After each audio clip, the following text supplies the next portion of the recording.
বন্ধুরা, আজকে আমি আপনাদের আমার বিনসের ক্ষেত্রে দেখাতে নিয়ে এসেছি। তো এই বিনসটা আমি নভেম্বরের 15 তারিখে লাগিয়েছিলাম। তো আজকে হচ্ছে ফেব্রুয়ারির 4 তারিখ।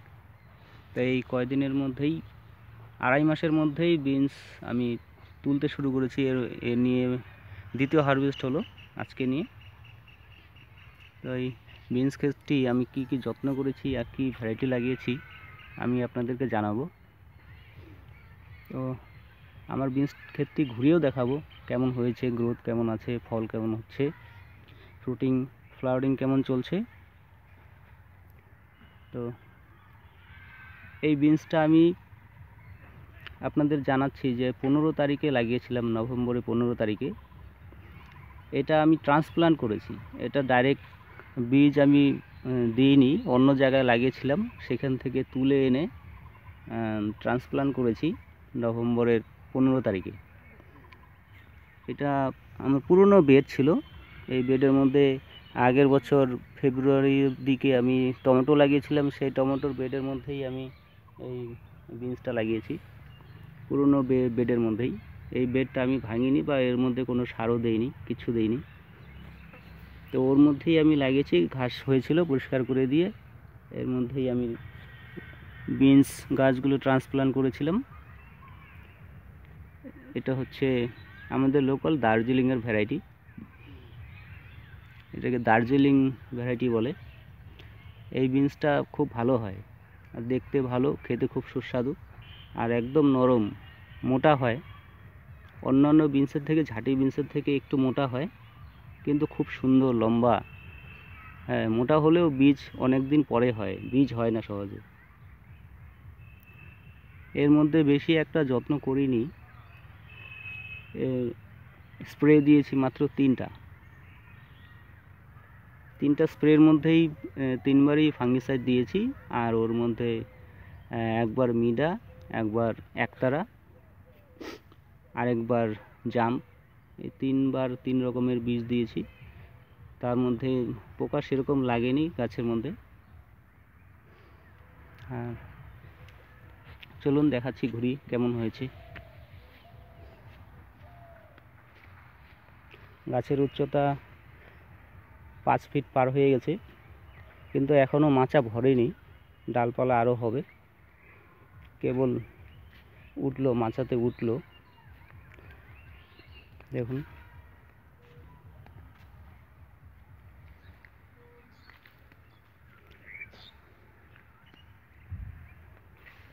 এটা বিনসের বিশেষত্ব হচ্ছে এটা অনেক দিন ফলে। একবার ফ্রুটিং শুরু হলে ফলতেই থাকে, বন্ধ হয় না।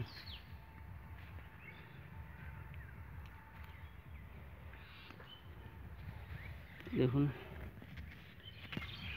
এখান থেকে হারভেস্ট হয়ে গেছে। এখানে প্রচুর ফল ছিল গাছগুলোর মধ্যে, এখনও আছে, ছোট ছোট আছে। এগুলো প্রচুর ফল ছিল। যেখানে হারভেস্ট হয়নি ওই জায়গাটা আমি দেখাচ্ছি।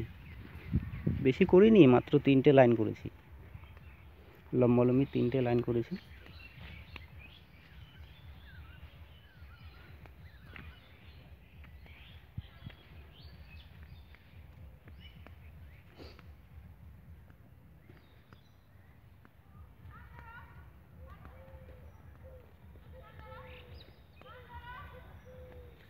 গাছের পাতার মধ্যে ম্যাপ পোকা দেখা যাচ্ছে 2-একটা। তো ম্যাপ পোকা জাম্প দিলে চলে যাবে, আবার জাম দিব, জাম দিলে চলে যাবে। ইমামেকটিন দেওয়া যায়, ইমামেকটিন বেনজয়েড দেওয়া যায়। ইমামেকটিন বেনজয়েড দিলে ম্যাপ পোকা চলে যাবে। বায়ো এম্পাওয়ার দিলে ম্যাপ পোকা থাকবে না, একটাও থাকবে না। বায়ো এম্পাওয়ার দেওয়া যায়। সিস্টেমিক যে কোনো বীজ দিবেন, ম্যাপ পোকা থাকবে না, ম্যাপ পোকা চলে যাবে। এর মধ্যে যদি টাকুমি দেওয়া যায়, টাকুমি দিলে 15 দিন অবধি কোনো পোকা থাকবে না, ম্যাপ পোকা থাকবে না, ফল ছিদ্রকারী পোকা থাকবে না, কিছু থাকবে না। আর থ্রিপস যদি থাকে, থ্রিপসের জন্য জাম দিতেই হবে। একবার জাম দিবেন, একবার একতারা দিবেন, একবার মিডা দিবেন। এরকমভাবে দিলে দেখুন ফলের সাইজ। ফল খুব সুন্দর লম্বা, দেখুন একদম গোড়া থেকে ধরেছে, দেখুন একদম এই যে গোড়া, এই যে গোড়া, এই দেখুন এই যে একদম গোড়া থেকে ধরেছে, এই যে গোড়া থেকে একদম উপর অবধি এখন ফুলেই যাচ্ছে। এই যে ফুল ফ্লাওয়ারিং হচ্ছে উপরে, এই দেখুন ফ্লাওয়ারিং হচ্ছে, আবার এদিকে হারভেস্টও চলছে। মানে এটার বিশেষত্ব এটাই, একদম নিচ থেকে হারভেস্টও চলবে, আবার উপরের দিকে ফ্লাওয়ারিংও চলবে। যখন এগুলো হারভেস্ট হয়ে যাবে, এই গিটগুলো আছে, এই গিটগুলো থেকে আবার ফুল ফুটবে, আবার হবে, এই গিটগুলো থেকে আবার হবে, এর থেকে আবার ডালপালা ছাড়বে, গিট থেকে আরও ডালপালা ছাড়বে, ডালপালা ছেড়ে আবার ফল হবে। এই দেখুন কত সুন্দর বিনস, দেখুন কোয়ালিটি দেখুন,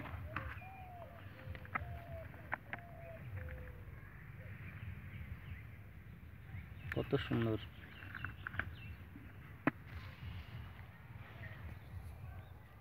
এর থেকে প্রথমে এই 3টে লাইনের থেকে আমি প্রথমে হারভেস্ট করেছিলাম 10 কেজি, আর এবার হারভেস্ট হচ্ছে 20 কেজি। 1 সপ্তাহের মধ্যে ডবল হয়ে গেল, এরপরে আরও বেশি হবে। এরপরে যখন উপরের ফুলগুলো থেকে যখন ফল হবে, তখন আরও বেশি, অনেক ফল হবে, তখন একদম নিচ থেকে উপর অবধি হারভেস্ট করা যাবে।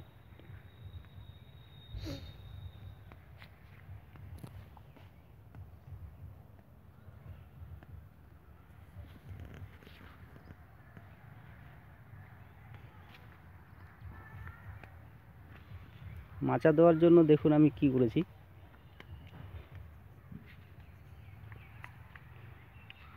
মাচা দেওয়ার জন্য 2টো লাইনের মাঝখানে 10-12 ফিট দূরে দূরে খুঁটি পোঁতা আছে, 10-12 ফিট দূরে দূরে, আর সেই খুঁটির সাথে যে জিআই 16 নম্বর জিআই তার, 16 নম্বর জিআই তার দিয়ে এখানে টানা দেওয়া আছে, আর আমি এখানে প্লাস্টিকের দড়ি ব্যবহার করেছি, এই যে প্লাস্টিকের দড়ি, এই দড়ির মধ্যে এই কাঠি দিয়ে,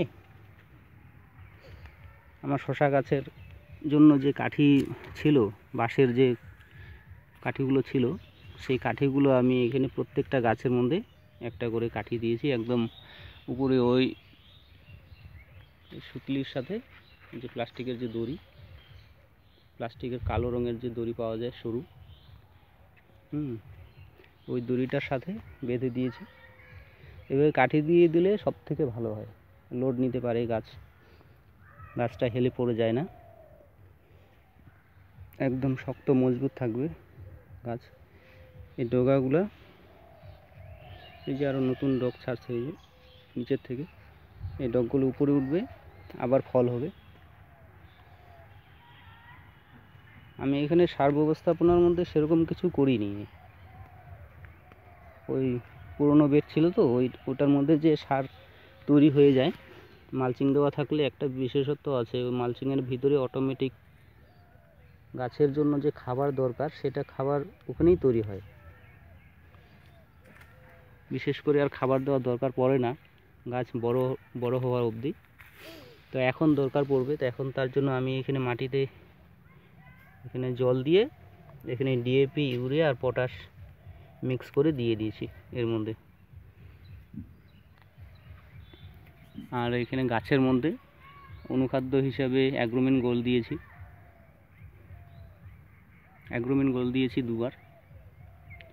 দুবারই হয়ে গেছে, এখন আবার দিতে হবে। যতদিন ফ্লাওয়ার চলবে, 15 দিন, 10 দিন, 15 দিন পর পর অ্যাগ্রোমিন গোল্ড, তারপর ক্যালসিয়াম, এগুলো চালিয়ে যেতে হবে। এরপরে আমি অ্যাগ্রোমিন গোল্ড দেবো, আর ক্যালসিয়াম, লিকুইড ক্যালসিয়াম যে পাওয়া যায়, সেটা আমি স্প্রে করব। এটা ক্যালসিয়াম স্প্রে করার ফলে কি হবে, এই ফলগুলো একদম সোজা লম্বা হবে, একদম সোজা, বেশি বাঁকবে না, সোজা থাকবে, একদম লম্বা হবে।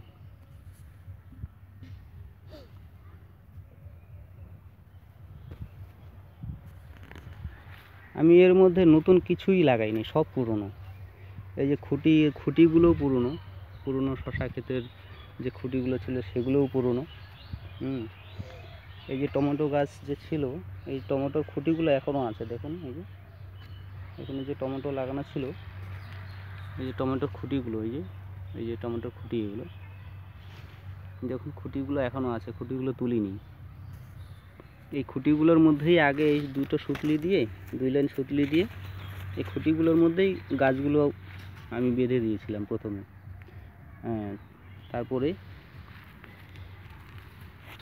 যখন গাছগুলো ডগা ছাড়ে, লম্বা হতে থাকে, তখন আমি এই বাঁশের কাঠিগুলো দিয়েছি। বাঁশের কাঠিগুলো না দিলে কি হয়, গাছের ডগাটা শুরু হবে আর বাড়বে না। যখনই মানে কাঠি দেওয়া হবে, তখনই ওটা লতিয়ে পেঁচিয়ে উপরের দিকে উঠবে আর ডগাগুলো মোটা হবে। আর যখনই ডগাগুলো উপরে উঠবে, তখনই ডগাগুলো এখানে এই যে ছিঁড়ে ফেলবেন। এই যে ডগাগুলো ছিঁড়ে দেওয়া হয়েছে। ডগ ছিঁড়ে দিলে কি হবে, এই গিটগুলো থেকে এই দেখুন, এই যে ডগ ছিঁড়ে দেওয়া হয়েছে, এই দেখুন, এই যে দেখা যাচ্ছে কি না, আসছে কি না। এই গিটগুলো থেকে আরও ব্রাঞ্চ বেরোবে, নতুন যত ব্রাঞ্চ হবে তত ফল হবে। ঠিক আছে বন্ধুরা, আজকে এই পর্যন্তই। ভালো থাকবেন। আর ভিডিওটি পছন্দ হলে সাবস্ক্রাইব করবেন, লাইক করবেন, সাবস্ক্রাইব করবেন আমার চ্যানেলটি পরবর্তী ভিডিও পাওয়ার জন্য। ধন্যবাদ।